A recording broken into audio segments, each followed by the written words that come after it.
Good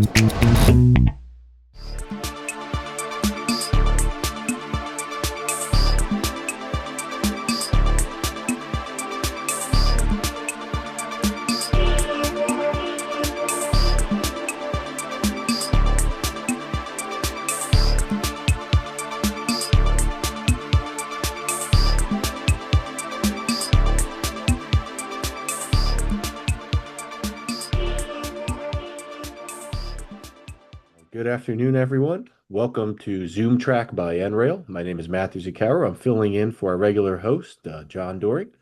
NRail is the place for all things N scale, whether you are into NTRAK, T-Track, Fremo N, home layouts, shelf layouts, or no layouts, you've come to the right place, and we're doing it all in the normal scale. Today we have a pretty stacked lineup. We have a special. Of course, the N Scale Weekend is going on right now in Altoona, Pennsylvania. A huge N scale show, lots of layouts on display, tons of vendors. We're going to have a live update from there. We also have a something new that we're starting is a new series on ZoomTRAK where we're going to be showcasing different clubs that are part of NRail. Kicking it off is going to be Northern Virginia NTRAK, who I believe is displaying at the Altoona show as well. We'll then roll on to a presentation on protecting foam modules from compression. Very important because, of course, as you want to display your modules out on these beautiful T-Track or N-Track layouts, you don't want them to get smushed. So looking forward to that clinic. And then lastly, we are going to look at an interesting presentation on a new club project called Sayre. I believe I pronounced that right, but please correct me if I'm wrong. With that, though, we are going to first start off about an announcement. We'll turn that over. I believe, Justin, you were going to take that. Hi, yeah, my name is Justin Johnson. I'm one of the two people that's running the NTRAK and T-Track at Trainfest this year. We just wanted to get more word out to try to get more people to sign up to at least come and help out. If not, we still have room if you want to bring modules to fill in and all that. But our biggest thing is we need certain more hands to help set up and all that. So this is more just a call about trying to get more people to help out for Trainfest. Perfect. And I believe Trainfest is November 1st and 2nd. Yep. Awesome. And that's going to be in Milwaukee, Wisconsin. I would love to make it. I heard it's a really great show. I know the NMRA is running it this year. It's going to be at the Bard Center. Yep. I've heard nothing but great things about. And of course, Milwaukee is a fun city, especially the downtown core. You can walk around. You got Harley Davidson, all the breweries there. So get your modules. Justin, if anyone is interested in bringing a module, who should they reach out to? How can they get in touch? You can reach out to me. I'll put my info in the chat and then so Awesome. Thank you, Justin. yep. Appreciate that. All right. Now we're going to go to live from Altoona. Is that going to be Dave or Steve? I think Steve's also out there as well. Yes. Hi, it's Dave Ferrari. And you're looking at Tim Mallon, who is the president of the Altoona Association of Model Railroaders. I asked him to do a little introduction to his group and the N Scale Weekend event. So here we go, Tim. Hey, welcome to the club there, Team ZoomTRAK. We're coming to you live from N Scale Weekend here in Altoona, Pennsylvania. Today is day one of the show. We have about an hour left. We went from 9 to 5 today. We're going from 9 to 3 tomorrow. We have about 160 or so vendor tables. We have 14 operating layouts, including the combined T-Track layout that Dave and his gang have put together. Several hundred feet of track going on here. In a giant E formation is what I'm best calling it right now. But it's been a wonderful show. We've got some great sponsors. Atlas has sponsored our clinics. Lombard Hobbies is sponsoring our Best in Show. Spring Creek Model Railroad company has sponsored our lanyards. We also have a local vendor, Railroad City Trains, that sponsored our tote bags. So far, we've had about 800 people in the show today. We're expecting another 4 to 6 tomorrow. So it's been a great show. If you're an N scaler, we'd love to have you someday. It's our 4th year organizing the show. The show's been in place about 20 years, put together by Mike Phillips. In the past, he did it for the first 16, unfortunately passed away. So we renamed the show in his honor. It's actually the Mike Phillips N Scale Weekend. We're just thrilled to death to continue the tradition. It's been a fantastic show. All N scale, nothing but N scale, and N scale all the time. Great. Thank you, Tim. Appreciate it. Great. So everyone,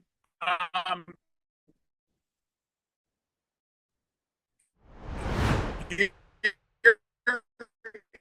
is the combined E-shaped layout. We've got 3 peninsulas.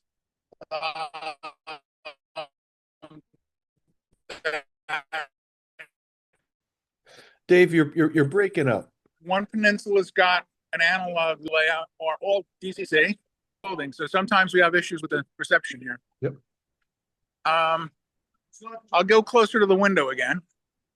We've got some vendors here, shirts and trains and all kinds of stuff. There's a T-track layout here put together by the Iron City N Scale modelers. And it's a contest layout where the contest raises money for Mike Phillips' favorite charity, which is the Pennsylvania SPC. And I'm going to ask Brad to just say a few words about their contest group. Yeah, we've been doing this for I think the past 2 or 3 years now, ever since Mike Phillips sadly departed and passed away. So what we do is the contest, the modules in the contest are right in front of Dave there, and anybody who would like to build a single size module like those are can enter the contest and be part of our T-track setup here. And then basically people just come and vote for their favorite module by dropping money in the boxes back there behind Dave. And the module with the most money at the end is declared the winner, and the person gets some nice prizes from various vendors who are kind enough to help. And the money then goes to the SPCA, which Mike Phillips is a big supporter of the SPCA. And however much money is totaled in all those boxes gets donated in his name to the SPCA. It's a nice way to remember Mike and all the great organization he did for this show for so many years, and also a neat way to get new modules. So that's kind of the idea behind it. And I appreciate everybody who participated, all the sponsors who donated prizes, and if you happen to be here and tomorrow yet, or even I guess we're getting close to the end of the show today, stop by and see us and cast your vote. So thank you, Dave. Thank you, Brad. All right, now I will take a look at the modules, pan by them so you can see them. I saw a question in the chat about single equivalents. I haven't counted up all the modules in the big combined layout yet, so I don't have an answer to that. But we'll probably be somewhere in the neighborhood of 100 single equivalents. So let me show you some of the other areas here. We've got some NTRAK layouts in the background, as well as some more vendors here. And hopefully the connection will stay stable as I walk deeper into the building. So here is, you see some of the vendors. We've got NTRAK layouts set up throughout the building here. There's a separate room down the hall that's got a big out in it. I won't be able to get down there because the reception in that room is just hideous. NTRAK layout. So I'm sure you're going to be hearing more about them later. And that will wrap up I'm going to switch back to my forward camera. That wraps up my part of this, where I've given you a little bit of a tour of Altoona. If you ever get an opportunity to come out here, it is all N scale all weekend.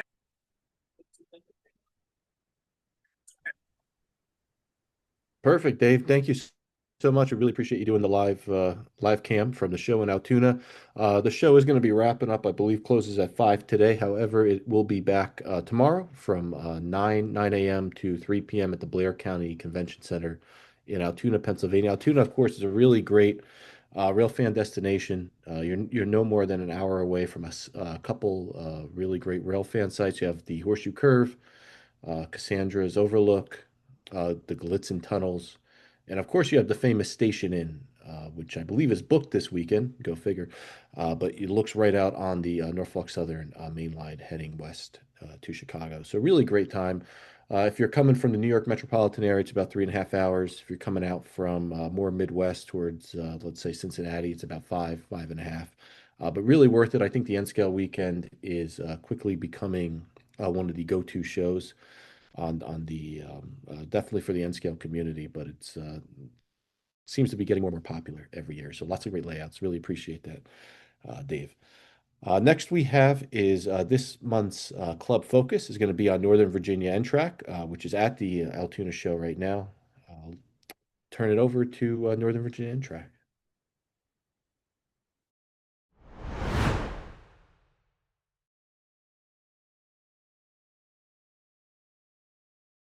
Hello, my name is Steve Jackson, and in addition to being the NRail Vice President as well as the membership chair, I'm also a member of the Northern Virginia NTRAK Club. So if you want to get more information about the club, a great resource is actually our website. We have nvntrak.org. I did want to preface everything that I'm going to say today by the fact that I'm just a member. And it's basically anything I say today is sort of my opinion, and it's based on my recollection since joining the club in 1997. I am a two-time past board member, so I have served twice on the board. We have a 7-member board that's responsible for running the business of the club. The rest of us get to have fun running trains, but those 7 make sure that we're paying the bills and taking care of all of our business. Board members can serve 2 consecutive terms. They're 2 years each, so 4 years total, and then they must come off of the board. So for somebody like me, I actually served 4 years, then was off the board for a while, and came back and served 4 again. One of the things we do is we've got a tradition that comes and goes a little bit over the years, but departing board members are expected to join in with the emeritus salute. And in that salute, they put their right hand over their left shoulder and they say in front of everyone else, "I am not in charge." And that way it's clear to everyone that they're no longer in charge and they have passed the reins on to someone who's on the board, and that now they can go back to just running trains. We do publish a monthly newsletter. It's called The Call Board. We've been doing so since about 1992, so pretty soon after we started as a club. People ask where we're located. So it's Northern Virginia, but in general, really what we have is members who are all in the metropolitan area around Washington, D.C. Looking at a map, we've got NTRAK to the north of us. It's about 40 miles up to Baltimore, so the Baltimore area NTRAK. And then south of us is RANTRAK, the Richmond area NTRAK, and they're about 110 miles away. So between the 3 of us, we kind of cover everything along that middle part of the seaboard. And then there's a lot of shows where we actually will show up, 2 or 3 of us will show up in the same event as well. We do not have a clubhouse or a permanent location. We do have a post office box in Springfield, Virginia, but that's as close as we get to having really a permanent home. Although we have 2 sort of informal homes. The first one being the Trinity Christian School. So we have a monthly work session. We call that our back shop. And we have a monthly work session where people can bring in any kind of project they've got. Maybe they're working on a module, or they need some help with scenery, or perhaps they're trying to install a decoder in a locomotive, or some kind of boxcar is having trouble. They can bring equipment with them that they have needs for help on, and we as a club will all get together and help. And so that's held right now at a Trinity Christian School. One of our members is a teacher at that school. And then our second sort of home is Fairfax Station Railroad Museum. That's a location we've been setting up monthly there for several years now. So it's not really officially a home, but it's a place we go to really regularly, and so it's something that I think any of us who are members would sort of consider a home of sorts for the club. We have 85 members right now, approximately. That makes us the largest NRail super club. There may be larger clubs out there. If they're so, I don't know about them. We currently have a very active NTRAK and TRAK divisions. So those are the two big groups that we have. And those two groups right now do about 45 shows a year. That's a lot. You sort of do the math, it's almost one every weekend. However, there are a lot of weekends where we have 2 or 3 shows. Our record that I'm aware of was one weekend we did 5 simultaneous shows, but that's pretty insane. Generally speaking, we try to keep it to 2 or 3 at a maximum. 3 is about as many as we can handle these days. Although I will actually say that right now as we speak, we have 3 shows going on this weekend. We've got folks up at the Altoona show in Pennsylvania for the large show there. We've got folks set up at the Bluemont Festival in Bluemont, Virginia, and we also have folks that are going to be setting up at the Fairfax Station Railroad Museum. So we're actually doing 3 this weekend right now. Historically, we have also, in addition to our NTRAK and TRAK divisions, we've had the New River subdivision, and that was anchored by Matt Schaefer's Hawk Nest NTRAK modules. We also started the one-track standard many years ago. This was something that was an offshoot of the New River subdivision. And it was an opportunity to try to run single-track trains through in areas where there weren't multiple tracks. So just to add some realism to what we were doing. And so that is sort of akin to a Fremo N, except that it sits at the same height as NTRAK modules. It follows the same track standards. It's just that there's only one track required instead of more than one. We don't have as many active members doing one track these days. There's still a few modules floating around in the club, but we just don't have as many of those. And then we have also had an active NN3 group in the past, but that's sort of the same story. We've got a few people moved away, and so that kind of reduced the number of people who are interested in that. But those are things that could be easily fired back up if somebody showed back up and really wanted to take those by the reins. The club started with a meeting on a deck in Herndon, Virginia in 1991. Dennis Austin, Ed Braithwood, Tom Reed, and Chris Reddick got together at Chris's house and started talking about setting up a club. Ed is still a member of the club to this day, although he has retired and relocated to West Virginia. He has a very large layout in the basement of his new home there. And the first setup was in conjunction with the Rockville, Maryland Lions Club. We have continued to set up at Rockville every year since that first setup. A group of members went to the National Train Show in Valley Forge, Pennsylvania in 1993 and really got exposed at that point to the idea of very large layouts. And then they returned to Rail Fun, which was the N Scale East Convention in Orlando, Florida in 1994. And after those 2 shows and the presence that we had there, we were asked to host the N Scale East Convention in 1996. That one became called Runnin' Trains.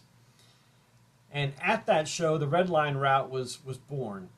And so that's something that you guys may not call it that, but most of the junctions you see these days at shows in NTRAK were generated from that first show in 96. That was the first time that those junctions showed up, sort of the square junctions. There had been a junction module at Valley Forge that was a little different design, but this was one that we sort of took that idea and redefined it in order to make it what we thought was more useful for that 96 convention. And what that red line route idea was is the red line, being that front line, could run around the entire layout from loop to loop to loop to loop. Prior to the 93 convention, everyone had basically had separate layouts. You'd have lots of separate layouts at a show, which is really cool to see, but you didn't get to run across the entire thing. But leveraging junction modules allowed us to. So that really was born in its current form in 96 at our Runnin' Trains convention. We also hosted the Capital Limited N Scale East Convention in both 2004 as well as 2014. Those were both held in Chantilly, Virginia. Over the years, we have generated a few custom cars, both for our conventions as well as just for fun, usually with our logo on there.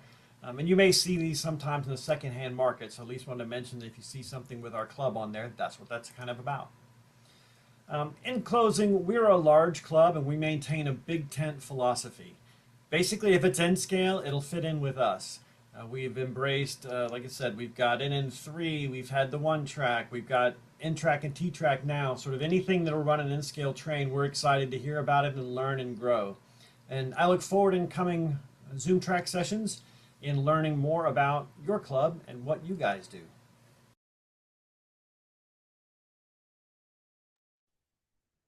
Perfect. Thank you so much, Steve. Really appreciate that. Northern Virginia NTRAK really demonstrates kind of the full breadth of what we have within N scale. You heard how they have both T-Track as well as NTRAK there. And of course, a little bit of narrow gauge, it seems like, in their history. A lot of history with that club. Northern Virginia is a pretty big metropolitan area, a little bit pretty flexible. I feel like, because I'm based in the New York area, but I do feel like I see them quite a bit, especially towards in the Mid-Atlantic region. I put in the chat a link to their club website. Really fantastic organization. Of course, now this is Steve's leading the way with this new segment on our ZoomTRAK, which is going to be showcasing clubs. This week, of course, or this month was Northern Virginia NTRAK. We're going to have follow-on segments in future episodes of ZoomTRAK that highlight different clubs that are part of NRail. So stay tuned for that. We're now going to transition over to a clinic on protecting foam module tops from compression. Is this thing set up where you're all seeing the first of my? Yeah, we got you, Steve. Yeah, I got you. Good. It's been a while since I've done this, and hell, I can't remember what I did yesterday, so I sure can't remember what I did months ago. Foam on top of a module has been around for a long time, and it works really well. It's quick, easy to carve. You can do all sorts of things with it, make mountains, all that sort of stuff. You can make valleys even to below the normal track level. And that's a good thing, unless it's where you don't want it. So let's see if I can make this thing go to the next slide. What am I supposed to be doing here? There we go. So accidental compression isn't a problem normally. And sometimes, like I said, it's usually really good when you want to have some contours and not just a straight flat module. But when that happens, right where the joiner tracks are on a standard T-track module, it can cause a lot of problems. When you're using your tools and pushing to try and get that rail joiner across that little 5-inch piece of track, that pressure can cause that foam to compress and come down. And when it does, it doesn't pop back. And that sag can result in uncoupling, derailment, or other problems that can occur as the trains pass over that. So what do? Well, one is replace the foam under the joiner tracks with a piece of wood. Well, that sounds easy, but it's not as easy as you think. Here's the reason why. If you can look closely where the arrows are pointing, you'll see on the right side where I'm moving the arrow, that is a piece of wood. When we first started building foam modules, we put a 1x4 at the end so we wouldn't have a lot of compression damage right at the seam. But what we found is the coefficient of expansion and contraction of wood and the foam are different. So we get these cracks in it. They weren't bad, but it wasn't what we really wanted to see. So if we want to put that in this area down in here at the edge of a module, we can do that if we can find a way to cover up where that crack would be. So let's look at this. Here you see on a module that we built from the start. You can do this retroactively too, by the way, but from the start, this is the red line, the yellow line, the blue line. And what we want to do is insert a wood block that's the same thickness as the foam. Now, we use a lot of 3/4 inch foam. Some people use 1/2 inch, some use 1 inch, but whatever thickness you use, obviously the wood block's got to be the same thickness as that foam. You may have to build something a little off standard. Since a 1x4 is 3/4 inch, you may have to do something to adjust that. But if you do that, cut a square that's 3.5 inches by 4 inches that is the same thickness of the foam. You mark that on the edge of the foam, and then you cut it out, clean it out so it's flush with the bottom. You don't have any debris in the way.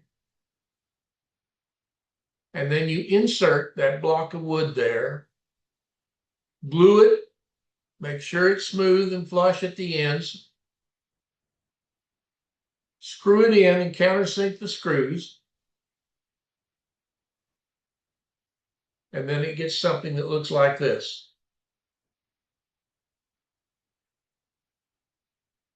Now, once you get this in there, you want to put your cork roadbed down, and this is where this thing works so well, is because the cork roadbed overlaps that seam between the foam and the block of wood. So if you have that different expansion and contraction deal, you won't see it crack on the top of the layup.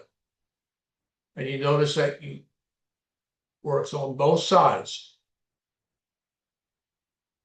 Then you do your normal stuff on your layout, get your stuff, get it ballasted, get it all ready to go. And you have this. And you can't tell that block of wood is there. And you can compress and push down on these rail joiners as you're sliding them on, and you don't have any problems whatsoever.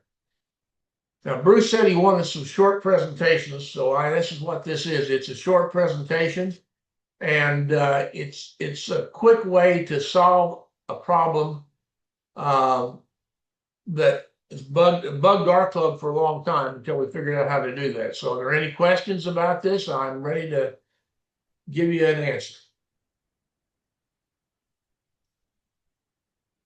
If not, thank you all very much, and I turn it back over to y'all. Cool. Thank you so much, Razor. Appreciate that. Definitely, definitely an issue I think a lot of the clubs face, right, with the modules. I work with foam quite a bit, so completely understand that. It's a great material, but it does compress, unlike wood. So really helpful. Appreciate that, Razor. It hurts when you got some novice that doesn't know and he leans down with his hand right in the middle of the module with it. Yeah, definitely. That's not fun.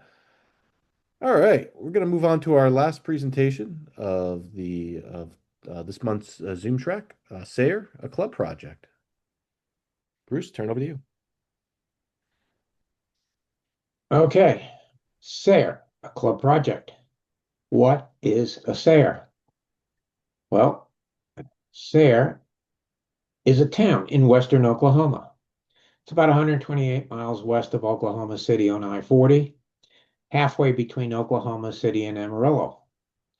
A quick aside, Elk City is 17 miles east on Route 66. Now, why do I mention Elk City? Next year will be EC 26, which will be the Elk City N Scale operations meet. And we will have T-Track, NTRAK, Fremo N, and anything else N Scale out there. So it's something to check out.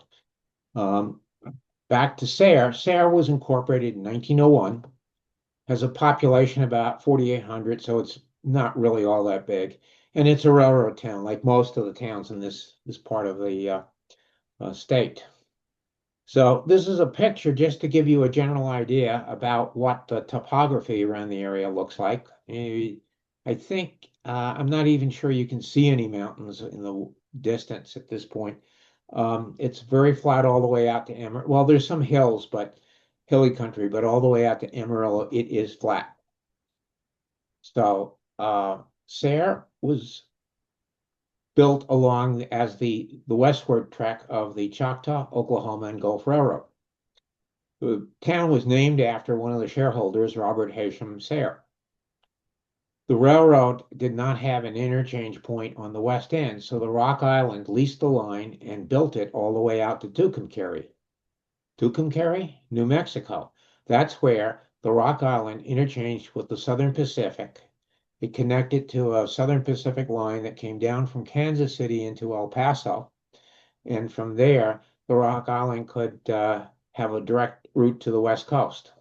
So trains like the Golden State came down on one line, not this particular line, but they went through Tucumcari and out to LA.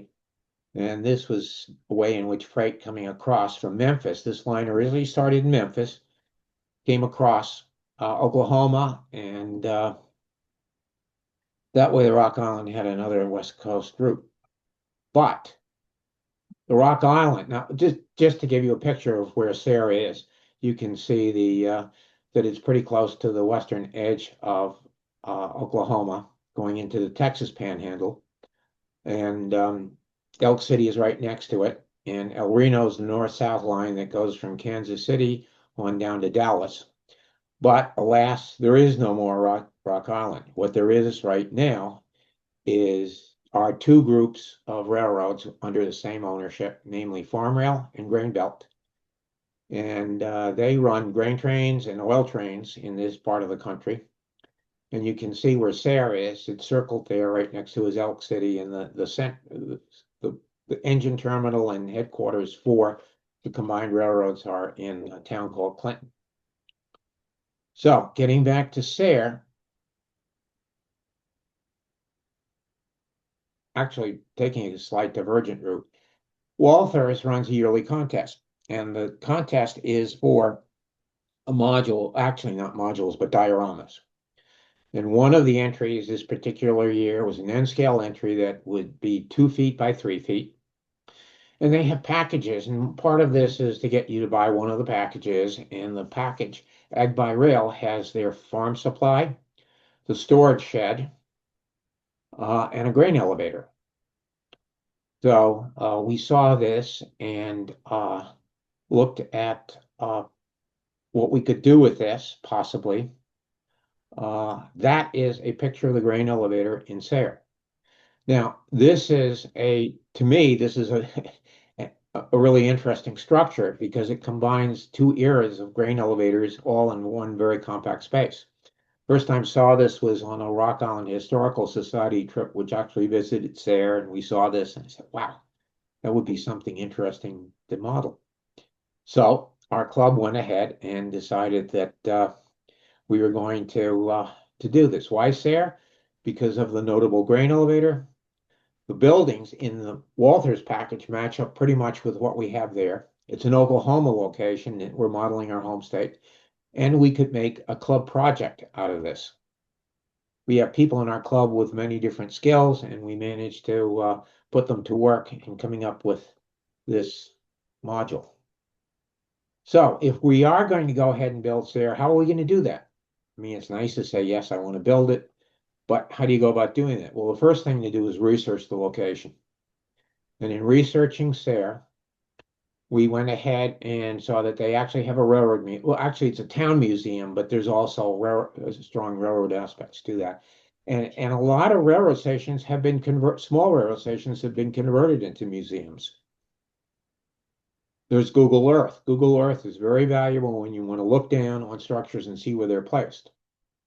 There are Rock Island resources because the Rock Island did go through here, and there are actually some Rock Island, well, I'm not sure if there's actually a Rock Island Historical Society, but there are resources available tied to Rock Island Railroad.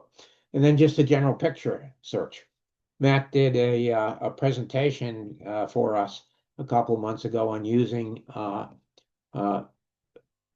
Copilot to do searches. And so this was before we had that option, but that would certainly be an excellent way of going about looking just for pictures.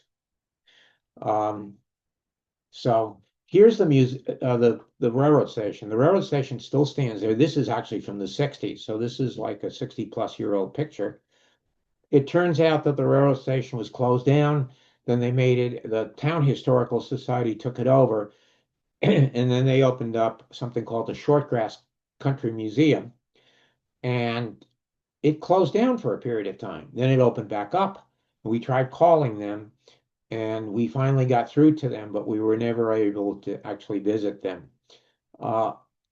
That's one of the problems sometimes if you see something that you really want to model and you're looking for to do research and get background on it, that can be a real challenge. This is the Google Earth picture. And if you look, you can see the railroad tracks going down a little left of center. And you can see there's a siding that at one time went into the facility.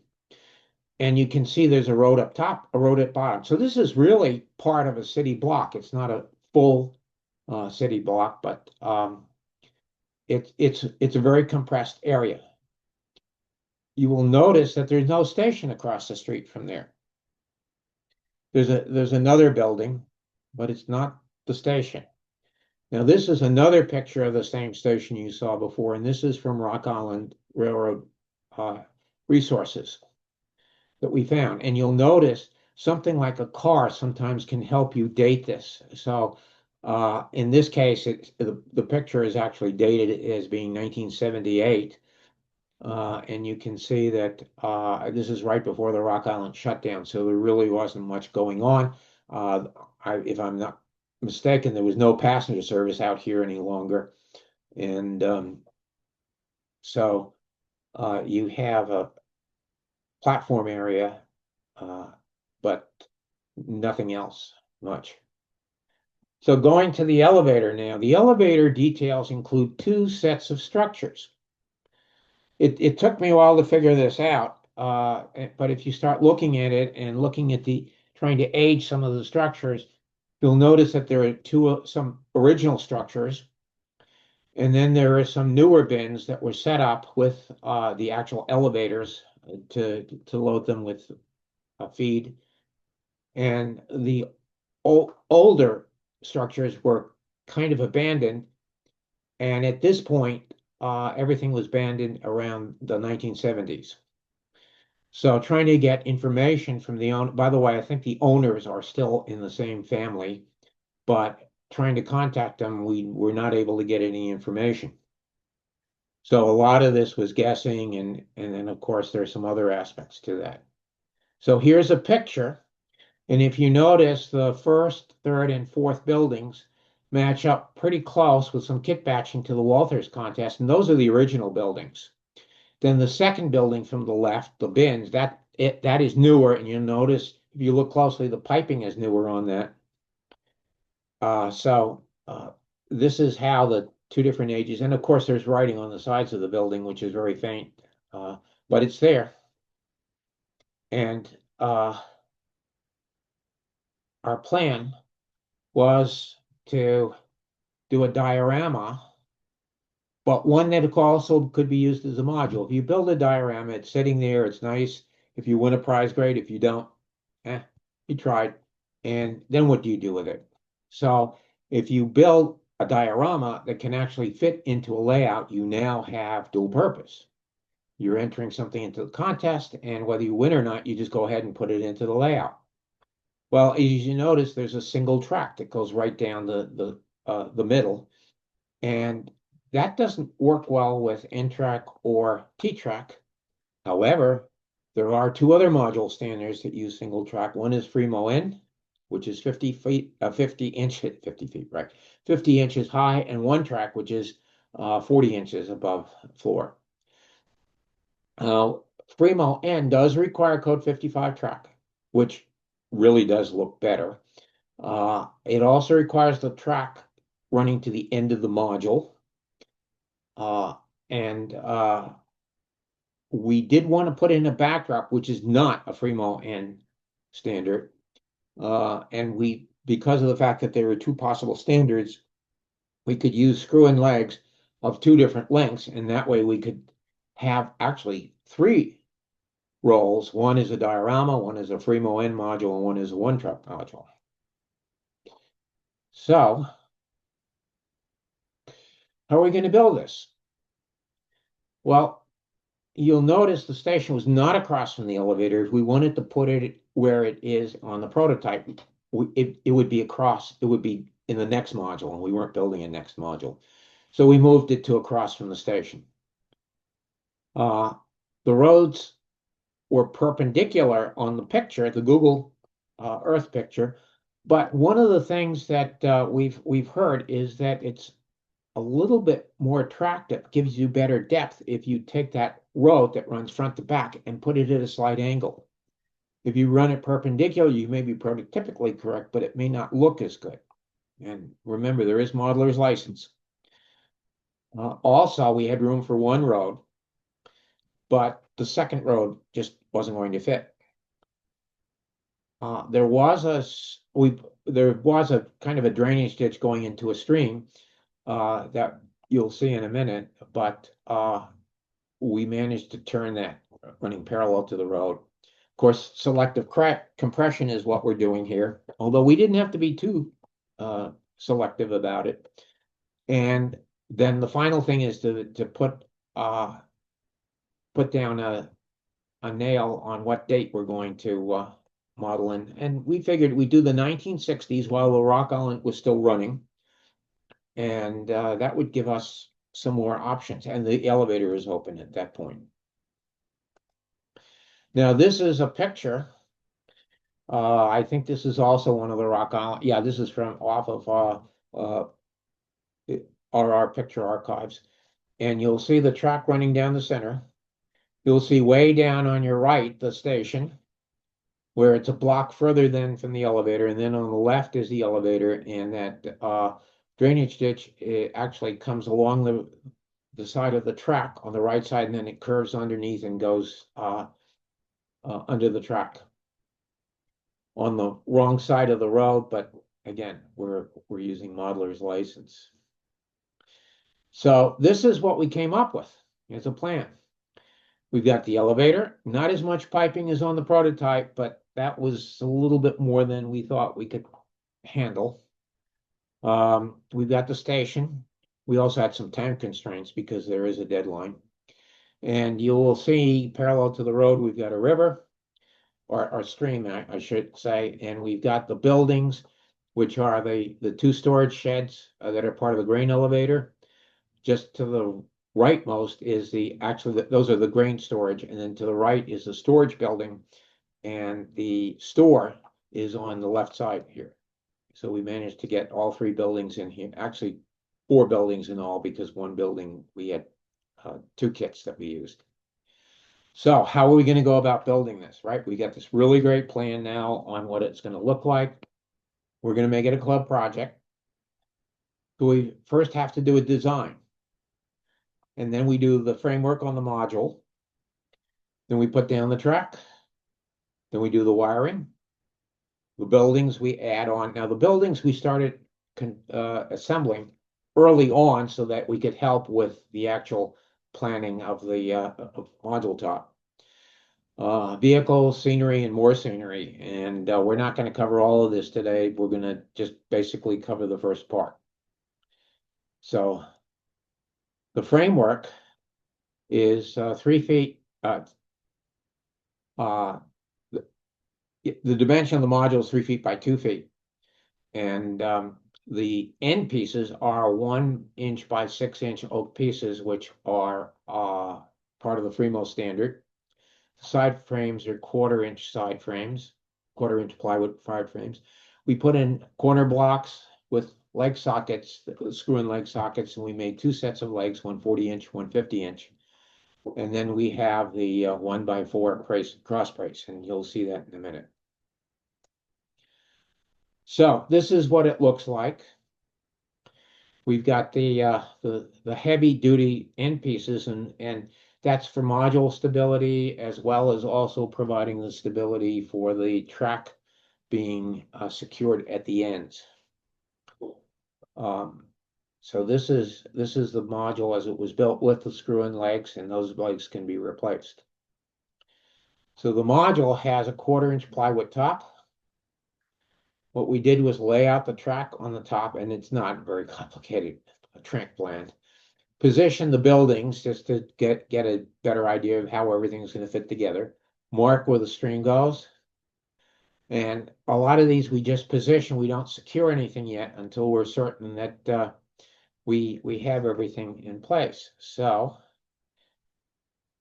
here is what we have. We've got the top down. We've got some markings on there. We're putting down the track. We haven't completely measured everything out yet, but we've got the buildings down. And not all of the buildings, but we've got the important key buildings down here. And that's the 1/4-inch plywood top, which we're going to end up cutting in a minute.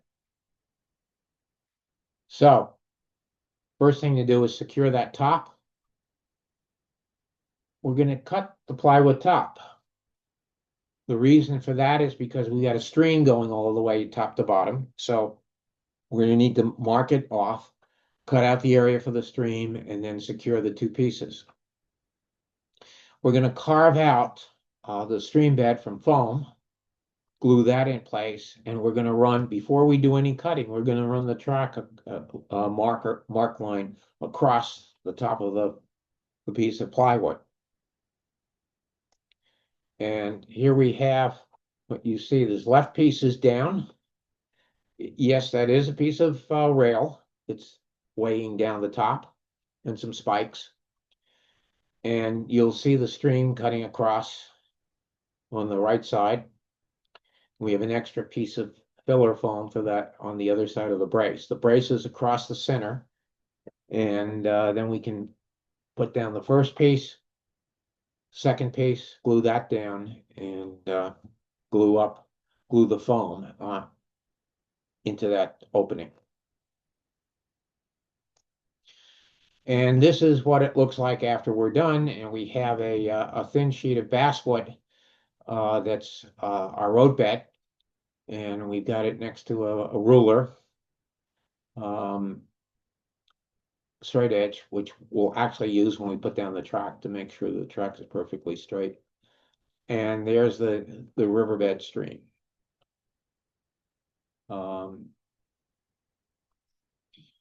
So we glue down and wave, put down the road base, paint or stain the top, and paint the stream beds. Those are the next steps that we're going on through here. And you will see what we actually did. We went that one step further. The road, Lee Williams will talk more about later because he actually makes that out of a strip of plastic. And we use that with the cut in there for the track. We actually used stain instead of just painting, but like to give it a base color. And also, if it's oil-based, it'll help prevent warping that could occur. And we painted the roadbed in there. Here's another picture from the other side. From the side, you can see the basswood has been put down for the roadbed. The road is being held down with some spikes. And we're finished with this phase. So now what we want to do is use wood filler or plaster for the slopes. It was funny, I was thinking, well, what are those sloping sides actually called? What is the technical term? So I looked it up, and they're technically called side slopes, which is fine. So we go ahead and make the slope embankments along the side of the road and the side of the road bed. And now we start to shape the stream bed. So here we have, you can see the wood putty that's been put down. And we have a blank center, dead center, which is where the station topography piece will go. If you look top right, you will see that there's a piece of foam in there, which will be the roadway crossing the stream. Or actually, it's the entrance to the one entrance to the grain elevator going out to that roadway out there. And now we'll raise topography. We cut raised station area, painted cement color, even though it's going to be gravel. Note there's no slope. Track is not yet secured. So we're going through these things and not put the track down yet, but we taped it down. And again, we constantly are bringing the buildings over and seeing how they fit in and making sure everything's working out the way we originally planned to. And here you have the station, which was built by one of our members on the base. And now we'll go ahead and put in a trestle because we have the track going over a creek. So we'll finish out the riverbed, put embankment supports up to make sure that the side of the stream doesn't collapse under the railroad tracks. Midstream supports. Now that may not even really be necessary, but it just looks better with the midstream support. So we put one in. Use bridge track and test fit. So here we go with you can barely see the trestle, but they're underneath there. And the track tie spacing, you'll notice, certainly on the right side is very obvious, is a lot closer together, and that's bridge track that we use there. That's when you do open trestle work or open girder bridges or whatever. Adding in bridge track is just a nice feature to give it a little bit more enhancement. And again, at this point, we have the track is taped down, and we're trying to make sure everything fits first before we go ahead and glue it down. So the track, I'm just going to go through this pretty quickly because Lee's going to spend more time, I think, on some of this. But we paint our track, we paint our ties, and then glue down the track. Now, when you get track in and you've got a project going and you want to get going, start it. Take the time to paint the track and the ties. It really pays off. Use a straight edge. You saw we had that straight edge when you're putting that down. And then there's the switch, which has special needs. And then finally ballasting. And we'll talk more about that later. So this is what the track laid down looks like with positioning some of the buildings. So we've got the station and the two elevators. And we haven't put in the bin yet. So this is what there is a backdrop here, but the backdrop's going to get a lot more work. So when we get to Sayre Part 2, which will be, I think in 2 months from now, we'll talk about track, putting down the switch. The switch has special needs and the wiring involved. And it's pretty straightforward. It's standard Fremo and wiring, but we will, I think Lee's going to show you the standards. And then Sayre Part 3 may actually become 3, 4, and 5, depending upon how that evolves. But we'll cover the stream. I know Chuck is going to go into how he puts down the stream, and then there's roads, trees, telephone poles, blending all of this. You want to make sure it all looks more natural by blending it together. Skyboard and backdrop, which we take off if we want to be in a very strict Fremo and layout. Vehicles and details. And that is pretty much it. So to request more information or ensure that a specific topic is covered, don't hesitate to send email to info@oknrail.org. And this module has been a project of Oklahoma NRail. Now turn you back over to our moderator. Thank you so much, Bruce. Really appreciate that. And it was interesting seeing the whole process from starting, figuring out kind of what prototype you want to model, settling on a prototype, doing the research, kind of the ups and downs of that research process, and then watching the early stages of a model come together. And of course, like you mentioned, Bruce, truly a club effort. I'm excited to see phase 2 and 3. Matt, I'd like to launch the poll now. Yep, definitely. So Bruce is going to be sending out the poll that should be available now on your screens. Please fill that out. It really helps us with understanding if we're hitting the mark with our programming on ZoomTRAK. More importantly, though, it lets us understand what programming and clinics you may be interested in future ZoomTRAK episodes. That's all we got for today. Again, really looking forward to phase 2 and phase 3 on the Sayre project. There's also a number of grain buildings, grain structures, grain equipment that's coming out on the 3D model market. So something to keep an eye out for that. I always find prairie railroading to be really interesting. But we really appreciate everyone coming out today for ZoomTRAK. We know September is always a hectic time of month with school coming back in session, and of course, kind of in between holidays, everyone's full swing with work or house tours. But we do appreciate you taking the time to spend this afternoon with us for our September edition of ZoomTRAK.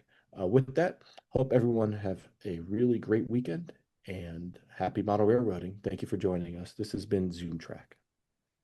Yep, and please finish up the poll. We really do use your feedback and appreciate it. I'm going to do that right now. Thanks, Bruce. Okay. All right.